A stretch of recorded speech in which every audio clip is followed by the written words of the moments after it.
ಗಂಭೀರ ಸ್ಥಿತಿಯಲ್ಲಿದ್ದ ನವಜಾತ ಶಿಶುವಿನ ಜೀವ ಉಳಿಸಲು ಶಸ್ತ್ರಚಿಕಿತ್ಸೆ ಮಾಡಿಸಲು ಕೊಪ್ಪಳದಿಂದ ಹುಬ್ಬಳ್ಳಿಯ ಕಿಮ್ಸ್ಗೆ ಜೀರೋ ಟ್ರಾಫಿಕ್ನಲ್ಲಿ ವೈದ್ಯರು ಹಾಗೂ ಆಂಬ್ಯುಲೆನ್ಸ್ ಚಾಲಕರು ಕರೆದುಕೊಂಡು ಹೋದ ಘಟನೆ ಇಂದು ನಡೆದಿದೆ. ಡಿಸೆಂಬರ್ 28ರಂದು ಬೆಳಗ್ಗೆ 11 ಗಂಟೆಗೆ ಕೊಪ್ಪಳ ನಗರದಿಂದ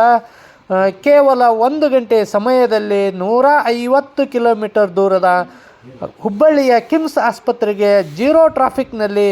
ಆಂಬ್ಯುಲೆನ್ಸ್ ಡ್ರೈವರು ಹಾಗೂ ವೈದ್ಯರು ಈ ಶಿಶುವನ್ನು ಕರೆದುಕೊಂಡು ಹೋಗುವ ಮೂಲಕ ದಾಖಲೆ ನಿರ್ಮಾಣ ಮಾಡಿ ಮಗುವಿನ ಶಸ್ತ್ರಚಿಕಿತ್ಸೆಗೆ ನೆರವಾಗುವ ಕಾರ್ಯ ಮಾಡಿ ಗಮನ ಸೆಳೆದಿದ್ದಾರೆ.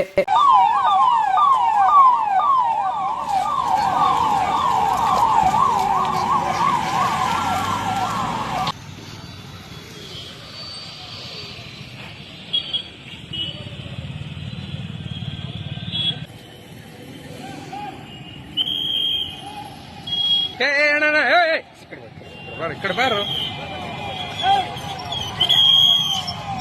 అన్న सब सर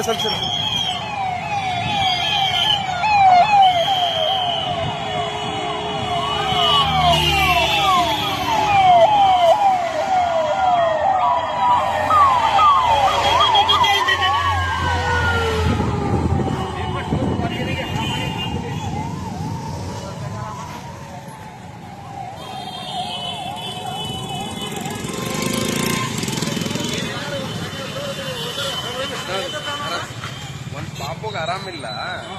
ಅದನ್ನ ಜೀರೋ ಟ್ರಾಫಿಕ್ನಾಗ ಹುಬ್ಳಿಗೆ ತಗೊಂಡು